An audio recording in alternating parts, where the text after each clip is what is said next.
Maaaring sumiklab ang revolusyon sa Amerika habang naghahanda ang Senado ng United States Congress na magdeklara ng bagong shutdown. Lahat ito ay dahil sa bagong pagpatay ng mga ahente ng migrasyon ni Trump.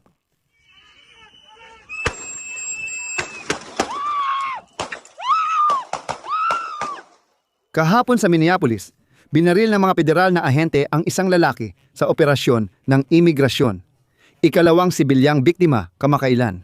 Batay sa datos ng Homeland Security ng United States, nagpaputok ng baril ang Border Patrol agents para sa sariling depensa. Nang lumapit daw ang lalaki sa kanila na may dalang baril, totoo namang may baril ang naglalakad at ito ay legal, pero hindi naman talaga lumapit ang lalaki sa mga ahente. Makikita sa ilang video na wala ng baril ang lalaki nang magsimula ang putukan.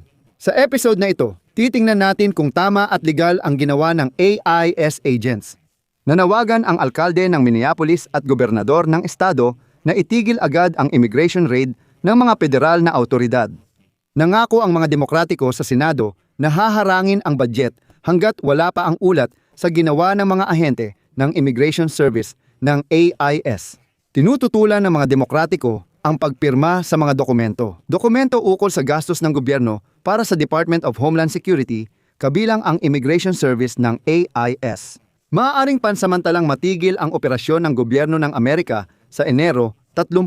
Maaaring magkaroon ng tunay na protesta sa kalsada dahil pati mga Republikano ay hindi na sumusuporta sa mga hakbang ni Donald Trump laban sa migrasyon. Ako si Alexi Pichi.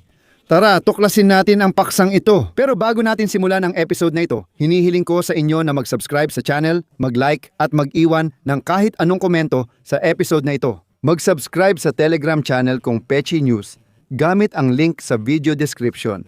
Dito kami nagpo-post ng may init na balita agad. Kaya, sa Estados Unidos ng Amerika, isang empleyado ng Immigration Service ang muling nakapatay ng isang sibilyan sa panahon ng raid ng Immigration and Customs Enforcement at ito ay nagdulot ng alon ng mga protesta dahil ang napatay ay isa na namang mamamayan ng Amerika. Sa White House, ipinagtatanggol nila ang mga ahente ng Immigration and Customs Enforcement. Sinasabi na ang napatay daw ay nagbanta umano sa mga ahente gamit ang baril. Kaya't ito raw ay isang kaso ng pagtatanggol sa sarili. Sabi ng mga kalaban ni Trump na kasinungalingan ito at pinatay ng mga ahente ang inosente. At handa raw ang mga demokratiko na ipatigil ang operasyon ng gobyerno hanggat hindi inaalis ang mga ahente ng Immigration and Customs Enforcement. Talakayin natin ito at linawin ang bawat detalye.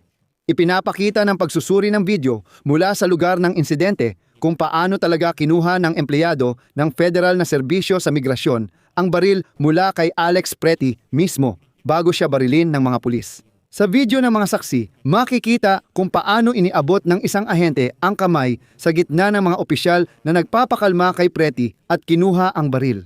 Sa video, sumisigaw ang mga opisyal nang may baril siya habang inaabot ng ahente ang baywang ni Pretty at sinusubukan siyang pakalmahin ng iba. Makalipas ang mahigit 1 segundo, matapos kunin ng opisyal ang baril mula sa baywang ng lalaki, isang putok ang narinig at sinundan pa ng hindi bababa sa 10 putok.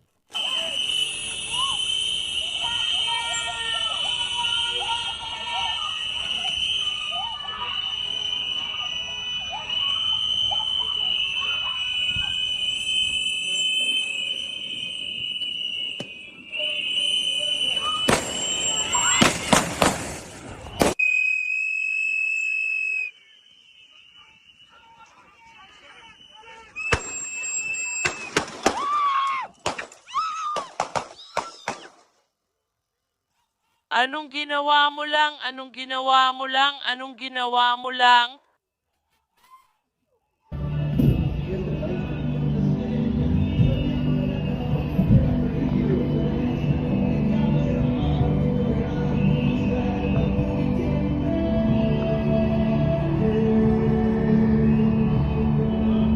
Ginawa mo lang. O putik, ano ba to? Pinatay nila at tiningnan ako ng masama, pare. Sa video, makikita na yung opisyal na may hawak na baril ay wala namang dala bago siya lumapit kay Pretty. May detalye rito. Hindi malinaw sa mga video kung sinabi agad ng opisyal na nakuha na ang baril kay Pretty o baka inisip pa rin ng pulisya na armado siya. Mga 1 minuto matapos ang putukan habang nakahandusay si Pretty sa kalsada. Sa isang video, may opisyal na nagtanong kung nasaan ang baril at may isa namang sumagot, "Ako ang kumuha ng baril na iyon." At sa kanyang pahayag, sinabi ng tagapagsalita ng kagawaran ng panloob na seguridad na si Tricia McLaughlin na nagpaputok ang opisyal kay Pretty dahil natakot siya para sa kanyang buhay. Narito ang kanyang sinabi.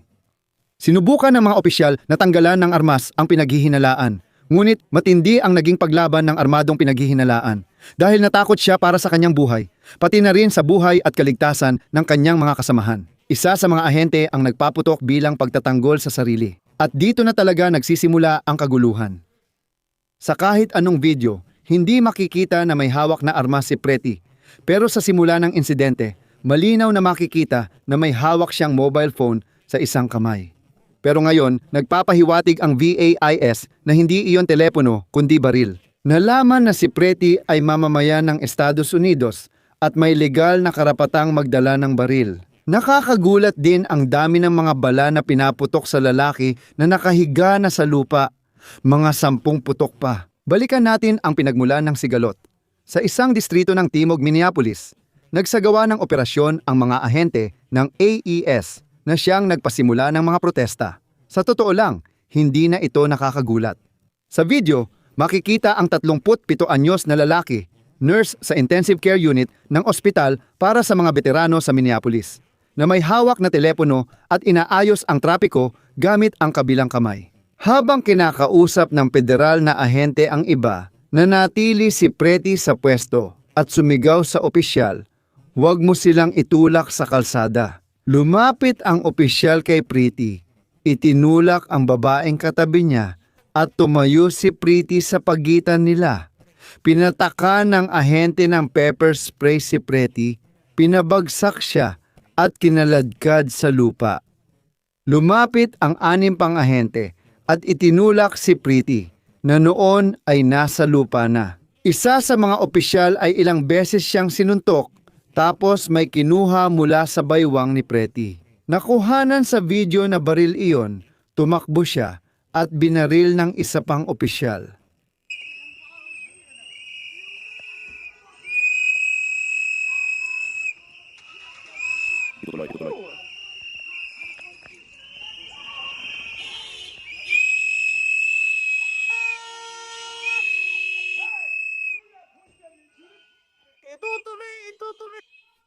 Itutuloy.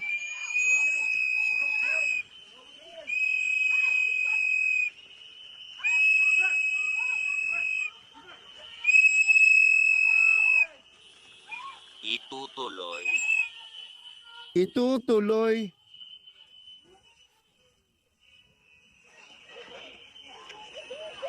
Itutuloy.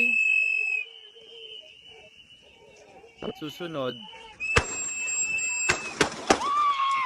Pagpapatuloy. Pagpapatuloy. Susunod.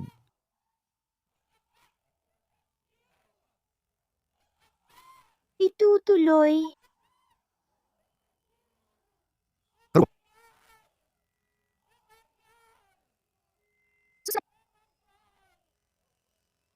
Itutuloy. Itutuloy. 2 tindahan ito. Lumapit sa kanya at sinabi na malinaw na may pinaghahandaan siya. Pero nakakagulat kung paano agad na hinatulan ng administrasyon ni Trump ang napatay na siya raw ang may kasalanan nang walang paglilitis o investigasyon at idineklara pa na tama ang ginawa ng opisyal ng 100%. Wala pang anumang investigasyon na isinagawa. Magdudulot din ito ng mga epekto sa politika. Nasa panganib ang bahagyang pagtigil ng operasyon ng gobyerno sa susunod na linggo kahit nangakong magpapatuloy ang mga demokratiko sa Senado. Pagkapatay ng lalaking iyon sa Minneapolis, sinabi ni Chuck Schumer, ang lider ng minorya sa Senado, na hindi natutulong ang mga demokratiko sa pagpasa ng 6 na panukalang batas tungkol sa paggastos na dapat sanay tatalakayin sa susunod na linggo. Kung isasama ang pondo para sa kagawaran ng panloob na seguridad, kailangan ng mga Republikano ang suporta ng mga Demokratiko para malampasan ang 60 boto na hadlang. Magpapatuloy ang usapan sa pondo Kaya muling nanganganib ang shutdown. Mas maaga nung araw na iyon, nang kumalat ang balita ng pamamaril sa Minneapolis, ilang demokratikong senador na dati nang sumuporta sa mga hakbang ng pagpopondo ng gobyerno sa ilalim ni Pangulong Donald Trump. Tandaan, nagkaroon na ng shutdown dati at nangakong tutol na sila ngayon. Hiniling ng mga demokratiko na alisin ang pondo para sa Immigration and Customs Enforcement at border agencies. At ngayon, sinabi ng demokratang si Brian Schatz.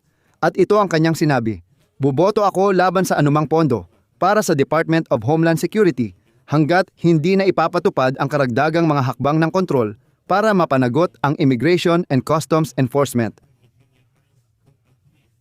Ang mga paulit-ulit na insidente ng karahasan sa buong bansa ay labag sa batas at nagdudulot ng hindi makatarungang paglala ng sitwasyon. Itutuloy ang sinabi ng demokratang si Jackie Rosen at ito ang kanyang sinabi. Tungkulin kong panagutin ang administrasyon ni Trump sa pang-aabuso sa kapangyarihan. Katulad ng nakikita natin ngayon mula sa Immigration and Customs Enforcement, iyan ang dahilan kung bakit boboto ako laban sa anumang pakete ng pondo ng gobyerno na naglalaman ng panukalang batas para punduhan ang ahensyang ito. Hanggang sa maipatupad ang mga mekanismong pipigil sa mga pang-aabuso sa kapangyarihan at magbibigay ng mas mataas na pananagutan. Itutuloy, mahalagang tandaan na sinabi ng mga demokratiko na bumoto sila para sa pansamantalang pondo ng gobyerno noong nakaraang taon. Kahit salungat ito sa kagustuhan ng partido at bahagyang sumuporta kay Trump. Ngayon, tinatanggihan na nila ito at hinihikayat ng mga demokratiko na bumoto para sa ibang batas sa pagpopondo. Pero dahil mawawala ng pondo ang Immigration and Customs Enforcement, malamang na magkakaroon tayo ng shutdown sa susunod na linggo. Kaya dito muna ako maglalagay ng ellipsis. Ibahagi ang inyong opinyon at mga konklusyon sa mga komento sa ilalim ng episode na ito, mag-subscribe sa channel, pindutin ang kampanilya at huwag kalimutang mag-like. Iyon lang, ingatan ninyo ang inyong sarili. Paalam sa lahat!